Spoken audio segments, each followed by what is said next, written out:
Olá, meu querido aluno do 7º ano. Olá, minha querida aluna do 7º ano. Eu sou o professor Gustavo. Na aula de geografia de hoje, nós vamos aprender sobre a geografia das bacias hidrográficas. Eu sou um homem branco, cabelo preto, 30 e poucos anos, estou vestindo uma camisa azul. E na minha mão tem um copo de água. Você deve estar pensando, que bobagem, eu bebo vários copos de água por dia, por que ele está mostrando um copo de água? Que talvez vocês não tenham pensado ainda sobre uma coisa muito curiosa sobre essa água aqui. Vamos voltar um pouquinho no tempo? O universo começa a se formar há uns 15 bilhões de anos. O sistema solar há uns 10 bilhões e meio. A Terra há uns 4 bilhões e meio de anos atrás. Eu estou falando de muito tempo.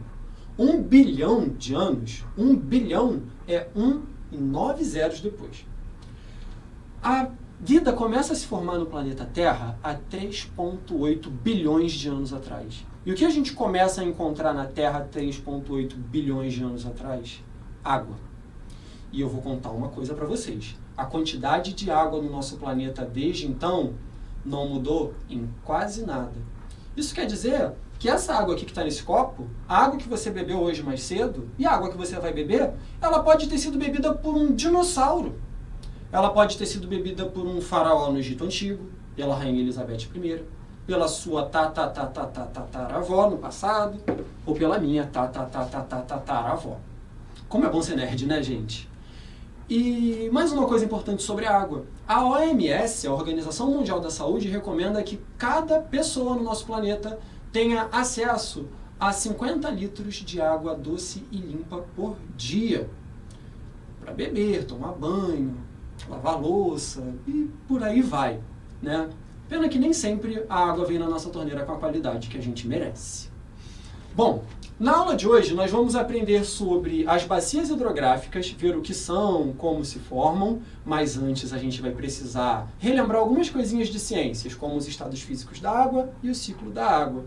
Em seguida nós vamos ver as bacias hidrográficas do Brasil e nós vamos ver também rapidinho as bacias hidrográficas do Rio de Janeiro. E fica até o final, que no final tem desafio.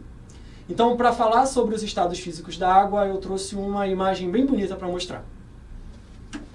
Bom, essa é a geleira Marjorie, no Alasca, Estados Unidos, onde a gente pode ver no primeiro plano a água em estado líquido no mar.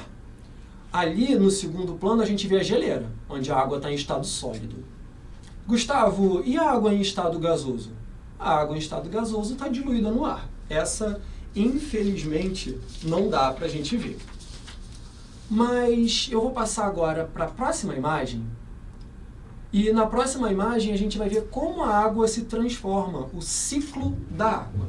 Então, no ciclo da água, a gente vai começar ali do número 1, onde a gente tem o desenho de que a gente não sabe se é um oceano, um lago ou um rio.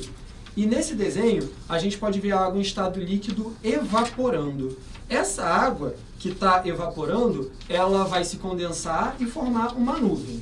Em seguida, essa água ela pode precipitar, se acumular na nuvem, né? As nuvens são formadas de gotinhas muito pequenininhas de água e alguns cristalzinhos muito pequenininhos de gelo.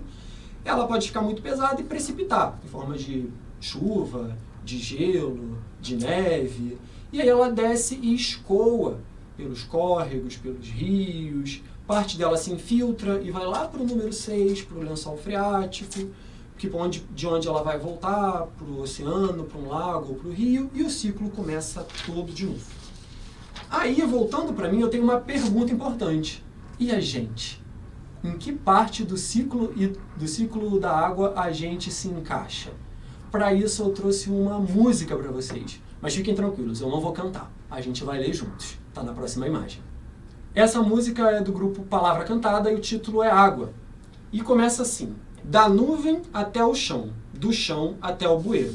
Então está falando da precipitação da água e em seguida está falando dela escoando até o bueiro, que não tinha lá no nosso desenho, mas eu gosto desse ciclo da água aqui. Depois do bueiro até o cano, do cano até o rio, do rio até a cachoeira, da cachoeira até a represa, da represa até a caixa d'água. Então está falando da água que chega até a gente, né, que vem lá da nossa caixa d'água, que vem dos reservatórios. Da caixa d'água até a torneira, da torneira até o filtro, do filtro até o copo. Então, é onde a gente vai beber a água e a gente espera que ela esteja com uma boa qualidade, né? Sem gosto nem cheiro. Do copo até a boca, da boca até a bexiga, da bexiga até a privada, que é quando a gente vai ao banheiro. Da privada até o cano, do cano até o rio, do rio até outro rio, do outro rio, de outro rio até o mar, do mar até a nuvem. Notem uma coisa, o primeiro verso começa na nuvem, da nuvem até o chão. Isso quer dizer que não tem fim. Começa e termina de novo, começa e termina de novo, começa e termina de novo. Por isso que a gente chama de ciclo hidrológico. Agora a gente vai ver onde a água fica, como a água se distribui pelo espaço geográfico. E para isso eu trouxe em primeiro lugar uma folhinha aqui como exemplo para vocês. E dá uma olhada nas nervuras dessa folha, né? Quem tiver uma folha em casa pode pegar para dar uma olhada também. Então ela tem algumas nervuras mais fininhas que chegam até uma nervura maior. A gente pode dizer que essa nervura maior é como se fosse o rio principal de uma bacia hidrográfica. E as outras nervuras, elas são os afluentes, os rios que alimentam essa bacia hidrográfica. Se a gente olhasse bem de pertinho, a gente veria que tem outras que alimentam os afluentes e assim por diante. O rio ele vai ter a sua nascente na parte mais alta, como aqui na minha mão, e ele vai descendo até a parte mais baixa, onde fica a sua foz, a saída. E toda a água que está numa bacia hidrográfica, ela vai descer para o rio principal e sair pela sua foz. Não só a água, mas todo o material que tiver lá. Se tiver sujeira, se tiver areia, vai juntinho. E eu trouxe uma imagem para mostrar isso para vocês. Bom, eu tenho uma imagem com duas bacias hidrográficas desenhadas. Nessa bacia hidrográfica nós temos a nascente, que é onde o rio sai do subsolo e aflora, e vai descendo, onde ele recebe a água dos seus afluentes, e aí é um problema. Se esses afluentes estiverem com as margens dele as margens deles desmatadas, a gente vai ter muita areia, muito sedimento escoando. Se poluírem com agrotóxico ou com algum resíduo das indústrias, isso também vai para o rio principal. E isso pode ir para o lençol freático, que é a água acumulada lá no subsolo, né? Lá embaixo do chão que a gente pisa. E aí o rio ele vai indo até a sua foz, que é onde ele deságua, onde acaba aquela bacia. E entre as duas bacias que estão desenhadas tem uma linha tracejada. Essa linha tracejada ela é o divisor de águas, onde a água ela pode cair para uma bacia ou para outra. Mas lembrem, a bacia ela escoa toda a água e todo o material que cai nela. Bom, agora a gente vai pensar no nosso país. Nosso país é gigantesco. Nós vivemos no 5º maior país do mundo. E nós temos muitas bacias hidrográficas. A gente tem bacias gigantescas como a bacia amazônica, que é a maior do Brasil e a maior do planeta Terra inteirinho. E a gente tem algumas bacias menores, que a gente junta para formar regiões hidrográficas. Por isso, o título desse mapa do IBGE é Regiões Hidrográficas. Algumas são bacias, outras regiões, que juntam várias bacias menores. Temos aí projetado o mapa das regiões hidrográficas do Brasil. Lembrando que nós estamos chamando agora de regiões e não bacias, porque algumas regiões são formadas por mais de uma bacia hidrográfica. Em número 1, em cor de rosa, a gente tem a região hidrográfica do Atlântico Sudeste, onde fica o Rio de Janeiro.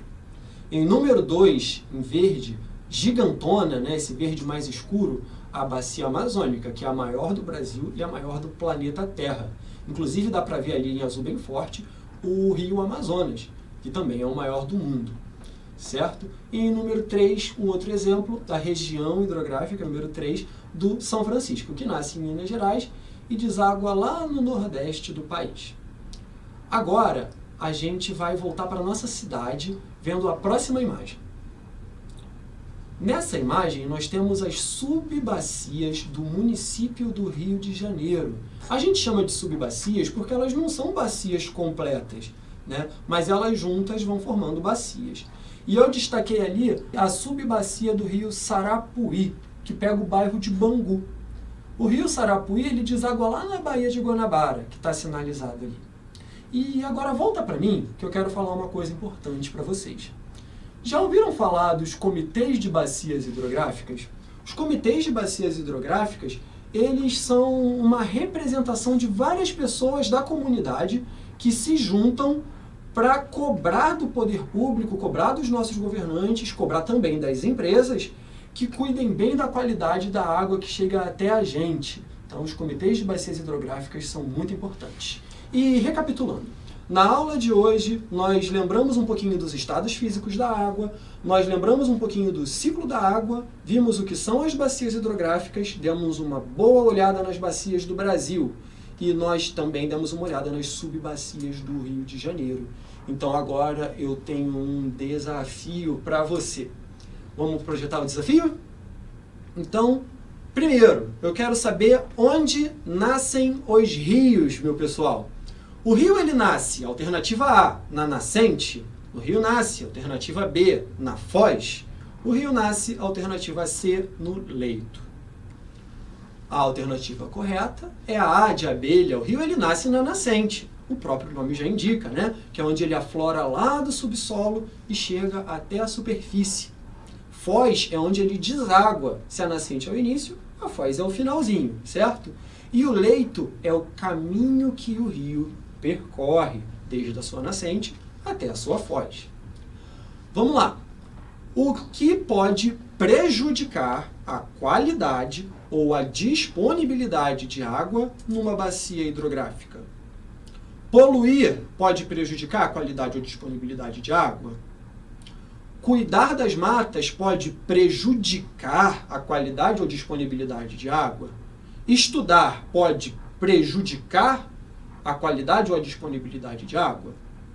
Bom, dessas três, a única que pode prejudicar a qualidade e a disponibilidade de água é a poluição. No caso, a poluição, ela prejudica a qualidade de água. O que pode prejudicar a disponibilidade de água, por exemplo, é o desmatamento, onde a gente pode ter a erosão, a perda de material das margens dos rios, né? Esse material que costuma ser protegido pelas matas, e esse material ele pode ser carregado para o fundo do rio, diminuindo a quantidade que aquele rio pode armazenar de água. O desmatamento ele também pode prejudicar a infiltração de água no solo, e impedir que a água chegue lá no lençol freático, certo? E estudar sempre ajuda. Estudar é bom demais. Eu espero que vocês tenham gostado, eu espero que vocês tenham aprendido bem. Foi um prazer estar com vocês aqui e até a próxima.